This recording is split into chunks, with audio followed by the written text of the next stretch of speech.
No good jokes? No good jokes? Oh, no, we just had a good one. I can't say it to the cameras. I'll tell you guys we were out there off camera on this one later. Sorry.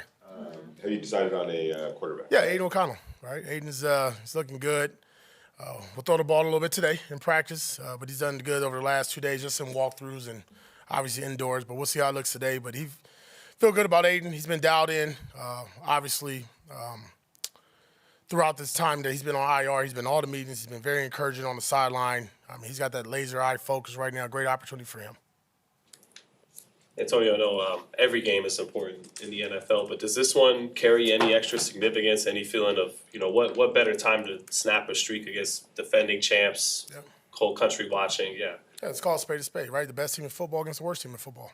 Let's change the narrative, right? Let's go out there and make it a dog fight. Let's make it ugly. Let's make it scrappy. It's Black Friday. Let's create a little chaos. Let's get back to, Raider football and have some fun and some personality and let it loose.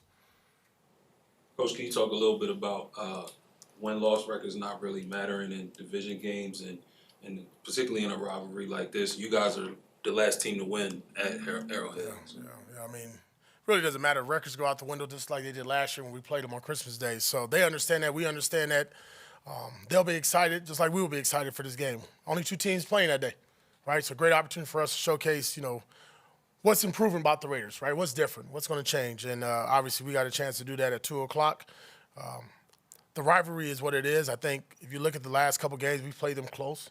It's been back and forth, and it's been physical, and they're going to come after us. We know them, they know us, and it's a lot of trash talking, and they don't like the color of silver and black, and we don't like red, so it should be fun. What have you seen out of Aiden O'Connell in the time that he was injured that really kind of gave you the inkling that he was chomping at the bit to get at this and give you the hope that he can really move the football? He carried himself like a starter. He carried like a starter even when he was on IR, and he did that when he was a backup. He did a great job of just being engaged with the players, engaged on the sideline. It don't matter in meeting rooms or that. He's the one speaking up, talking. You could just look at his eyes. You could look at his demeanor. It wasn't a guy like, all right, I'm out for the season. I'm not going to play. No. I'll be back. I'm ready to be back, and he worked his tail off to get back. When you watched the film last week, I know you were a little uneasy with how many passes compared to the runs. The balance there, but when you did see what you guys were doing in the running game, did you feel like it's getting close to breaking through? Yeah, no. When I said what I said, it wasn't that I was frustrated but happy. I wish we could run the ball more and had more opportunities to do that.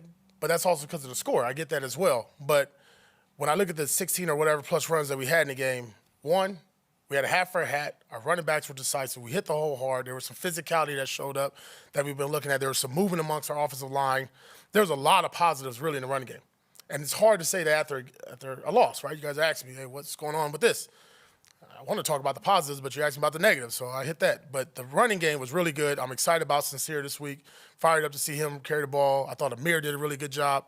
And more importantly, I thought those 5-0 linemen really strapped it up, and got after Denver. And again, it doesn't show on the stat sheet, but when you look at those plays for the amount we ran, I love the play style. Highly productive, sincere college player, close to 1,500 yards in his sophomore and junior years. Did it feel like there was just a natural run ability there with him in terms of seeing it and hitting it? I'll be honest, we see it every day in practice, just opportunities, right? There's how many guys you can dress. You can't dress 5 running backs each week, and you don't want to see it happen through injuries or guys being inactive or hurt or anything of that nature. But when he got in there, his first carry is 10 plus yards, and the next one, he's bouncing off guys, and just the energy that he brought to our offense, you really like that. I've seen that in practice, and it was funny. Me and him joked even last week. I think it was one of his first or second carries. He ran about 5 or 10 yards and turned back around. I said, "How many career rushing yards you have?" He said, 0. I said, "Well, then your ass needs to start learning how to run in the end zone."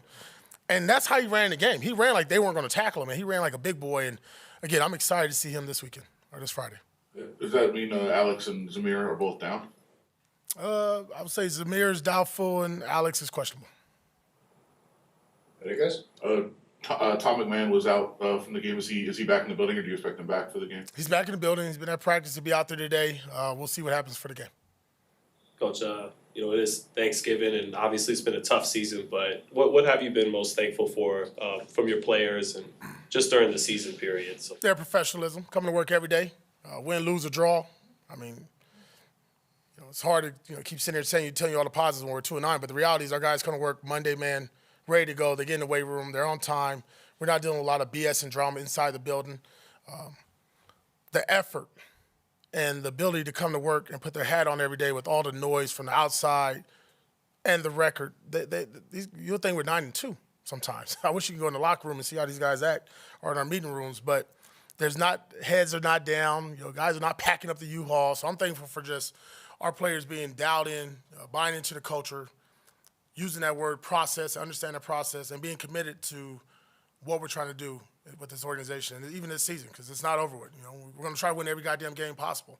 And I'm thankful that, I'm sitting here as the head coach of the Raiders, and I got, 200-plus people every day that come up to me with a smile and enjoy being a Raider and working for the Raiders. So I'm excited and thankful for that, and this will be a thankful Friday, and we'll make it a Black Friday when it gets to the game day.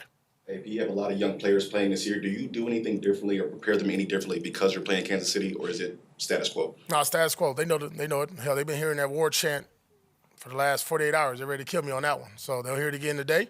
I'm sure we'll hear it on Friday. But young guys, man, like I said, the way I try to set up our schedule and our scripts each and every day is to give them opportunities throughout the weeks in practice with developmental, the way we compete on scout team. So you see what you're going to get.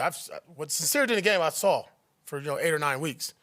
You just had to do it on Sunday. And now that other guys are getting that opportunity, what I always tell them is, I don't know if you're going to be up for next week. You better get this opportunity and make the most of it now. So they understand that. And for the most part, most of our guys do a really good job of taking the opportunity and running with it. That opportunity, DCAM was thrown into the deep end last week, and sink or swim, right? It's tough, obviously, but what has his demeanor been like preparing for this week? Knowing he came off a tough game last week. Short-term memory. Right? If you play quarter in this league, they're gonna catch the ball. I tell Jack that all the time. Jack ain't nobody ever gonna catch the ball on him. And Jack had a really good game last week, but they caught a touchdown on him. And DCAM, look, they caught some balls on you. But one thing about it, he never flinched, he didn't blink, and we wasn't gonna bring him out. He's got to go out there and he's got to learn. He's out there with the big boys. And Sutton's a really good player, and they got some good players this week. But our players going to be pretty good, goddamn good, too. DCAM's going to be a good corner. And he has the mentality, he has the speed, he has the mindset of what we want our Raider corners to look like. The production will take place over time. Well, at the end of the game, he had a nice pass breakup. Did you start to see him the growth, he's figuring it out? Well, to me, it's not so much him, it's how the teammates responded. You saw Isaiah Palomar, you saw our sideline really get after him. Like, man, hell of a job, great job. It wasn't like, oh, man, damn, finally. It was like, yeah, that's what you're doing. That's what we're talking about. Like, that's what you want to see, man. We're encouraging one another. We're not discouraged by what's going on. Yeah, we're frustrated as hell, but, man, listen, we're out there with young boys and they battling, and we'll take that all day. Antonio, earlier this season, Travis Kelce, people were talking about maybe he was a step slow this year or, starting to show some age. Now you look up and he's right there and catches and everything. What makes him so difficult to deal with? Everything. He's skilled, he's savvy, he's a vet. There's not a coverage that he hasn't seen. Him and the quarterback are like dialed in all the way. They're running their own routes. Those aren't being drawn up by Andy Reid. That's 15 and 87 playing backyard football at times. And the thing about it, he's a competitor. I even saw in our game, there was a lot of trash talk in his offseason, and he was giving it back to us, and we were giving it to him. So, and he likes playing the Raiders, right? He always makes that known. So I think when you watch him play, what you're looking at is an ultimate professional who's going to go down as one of the greatest tight ends of our time, probably more likely a gold jacket, and we have respect for him. And I think the one thing you can't question is his toughness and his love and passion for the game, and he's a winner. Way early in Brock Bowers' career, but can you see a version of him down the road like that where he's locked in with his quarterback like that? They're playing that. Yeah, you want to keep that quarterback and the tight end got to be the same guys, though, right? Continuity, and that's the biggest difference between us and them. The same guys throwing him the ball each and every time. We want to get that for Brock Bowers as well. So, sounds like Pacheco is back this week. How much does he kind of change their offense? I love watching him play. Hate playing against him. Tough, rugged. He's a running back that you enjoy watching. And our team is excited to play him. I go back to even that Christmas Day, how hard he was running and how hard he was hitting them. Helmet was flying off, and this dude gets up with them dreads, and, he energizes their team. So it's a tough matchup. We're expecting him to play. We know what this game means to him and their team. But obviously, we got to bring our hard hat mentality for him. For you guys, what is the status on Nate and Jacorian?